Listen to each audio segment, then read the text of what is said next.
എല്ലാവർക്കും നമസ്കാരം. ഇന്നത്തെ വീഡിയോ പെൺകുട്ടികൾക്ക് വേണ്ടിയിട്ടാണ് കേട്ടോ. നിങ്ങളിതൊരു ഉപദേശമായിട്ടൊന്നും അറിയരുത്. ഞാനിവിടെ ഉദ്ദേശിക്കുന്നത് ഇത്രയേ ഉള്ളൂ. ഒരു അപകടം എന്താണെന്ന് അറിയാതെ എൻ്റെ മക്കൾ ദയവ് ചെയ്ത് ഇങ്ങനത്തെ കാര്യങ്ങൾ പെടരുത്, അത്രമാത്രം ഉദ്ദേശിക്കുന്നുള്ളൂ. കാര്യം എന്താണെന്ന് വെച്ച് കഴിഞ്ഞാൽ ഇന്ന് സ്റ്റേഷനിൽ വരുന്ന ഇന്നത്തെ കാലഘട്ടത്തിൽ സ്റ്റേഷനിൽ വരുന്ന പരാതികളിൽ ഇപ്പോൾ ഏറ്റവും കൂടുതലായിട്ട് വരുന്നൊരു പരാതിയാണ് പെൺകുട്ടികളുടെ നേക്കഡായിട്ടുള്ള ഫോട്ടോസ് അയച്ചു കൊടുത്തിട്ടുള്ള അതിനെ സംബന്ധിച്ചുള്ള ഇഷ്യൂസ്. അപ്പോൾ എൻ്റെ മക്കളടുത്ത് പറയാനുള്ളത്, നിങ്ങൾ ശ്രദ്ധിക്കണം.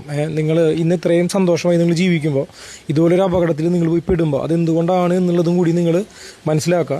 ഇപ്പോൾ പരാതിയായിട്ട് വരുന്ന കുട്ടികളോട് നമ്മൾ ചോദിക്കുമ്പോൾ അവർ പറയുന്നത്, എന്തിനാണ് നിങ്ങൾ ഈ നേക്കഡായിട്ടുള്ള ഫോട്ടോസ്, തുണിയില്ലാത്ത ഫോട്ടോസ് എന്തിനാണ് മറ്റുള്ളവർക്ക് അയച്ചു കൊടുക്കുന്നതെന്ന് ചോദിക്കുമ്പോൾ അവർ പറയുന്ന കാരണങ്ങൾ നിങ്ങളറിയണം. പ്രണയമുണ്ടായിരുന്നു, കാമുകൻ ഫോട്ടോസ് ചോദിച്ചു, അവരില്ല എന്ന് പറഞ്ഞു. അപ്പോൾ കാമുകൻ പറയുന്ന കാര്യം, നിനക്കെന്നെ വിശ്വാസമില്ല എന്നാണ് ആദ്യത്തെ ചോദ്യം ചോദിക്കുന്നത്. ഈ വിശ്വാസത്തിനെ പറ്റി പറയുമ്പോൾ നിങ്ങൾ ആലോചിക്കുക, നമ്മുടെ കയ്യിലുള്ളൊരു മൊബൈൽ ഫോൺ ഒന്ന് താഴെ വീണ് ആ ഫോണൊന്ന് മറ്റുള്ളൊരാൾക്ക് കിട്ടിക്കഴിഞ്ഞാൽ തീരാവുന്നതല്ലോ ഈ പറയുന്ന വിശ്വാസം. മൊബൈൽ ഫോൺ നഷ്ടപ്പെട്ടാൽ വേറെ ആളുടെ കിട്ടിയ വിശ്വാസമേ ഉള്ളൂ. തീരുന്ന വിശ്വാസമേ ഉള്ളൂ. പൊതുവെ ആരെയും വിശ്വസിക്കരുത്. ഞാൻ പല വീഡിയോയിലും പറഞ്ഞു, ഏറ്റവും കൂടുതൽ ചതി പറ്റി നമ്മളധികം വിശ്വസിക്കുന്നത്, നമ്മളെന്തും തുറന്നു പറയുന്നത് ഒന്നെങ്കിൽ ഒരു ഫ്രണ്ടിനോട്, അല്ലെങ്കിൽ നമ്മൾ കാമുകിയോട്, അല്ലെങ്കിൽ കാമുകന്മാരോട് ഏറ്റവും വിശ്വാസം അർപ്പിക്കുന്നത്. പക്ഷേ ഏറ്റവും പണി കിട്ടുന്ന ഈ രണ്ട് കാര്യങ്ങളിലാണ്. ഇപ്പോൾ ഈ നേക്കഡായിട്ട് ഒരുപാട് രീതി വരുന്നുണ്ട്. ഒന്നാമത് തന്നെ എത്ര കാമുകനൊക്കെയാണ് അവരുടെ ശരീരം കാണുന്നത് എപ്പോഴാണ് കല്യാണം കഴിഞ്ഞ് അവർ പരസ്പരം ലൈംഗിക ബന്ധത്തിൽ ഏർപ്പെടുമ്പോൾ, കല്യാണം കഴിഞ്ഞ് ഉഭയസമ്മത പ്രകാരം ചെയ്യുമ്പോൾ.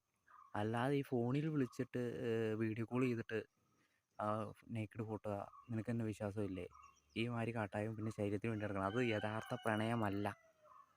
അതാണ് പെൺകുട്ടികളുടെ മെയിൻ പ്രോബ്ലമാണ്. ഓൾറെഡി അങ്ങ് വിശ്വസിച്ചങ്ങ് പോകും. അതാണ് ഏറ്റവും പണി കിട്ടുന്നത്. എന്തെങ്കിലും പറഞ്ഞു കഴിഞ്ഞാൽ, വിശ്വാസമല്ലേ, നിന്നോട് സ്നേഹം കുറഞ്ഞു, അങ്ങനെയൊക്കെ പറയുമ്പോൾ ഓട്ടോമാറ്റിക്കലി അങ്ങനെ നമ്മളെ മൈൻഡ് അങ്ങ് മാറിപ്പോവും. അതാണ് അത് നോ പറയേണ്ടടുത്ത് നോ പറയുക. പിന്നെ അങ്ങനെയാണെങ്കിൽ പെൺകുട്ടി അങ്ങനെ ശരീരം കാണണം, എൻ്റെ രീതി ചെയ്യണം എന്നൊക്കെ പറയുവാണെങ്കിൽ ആ ബന്ധം അവിടെ വെച്ച് സ്റ്റോപ്പ് ചെയ്യുക. എനിക്ക് താല്പര്യമില്ല, നിന്നോടൊട്ട് ബന്ധം തുടരാൻ താല്പര്യമില്ല എന്നൊരു സ്റ്റോപ്പ് ചെയ്യുക. തീരാവുന്ന പ്രശ്നമേ ഉള്ളൂ. അല്ലെങ്കിൽ പിന്നീട് നിങ്ങൾ അതിനനുസരിച്ച് ജീവിക്കുകയാണെങ്കിൽ നിങ്ങൾ പിന്നീട് ഭയങ്കരമായിട്ട് ദുഃഖിക്കേണ്ടി വരും.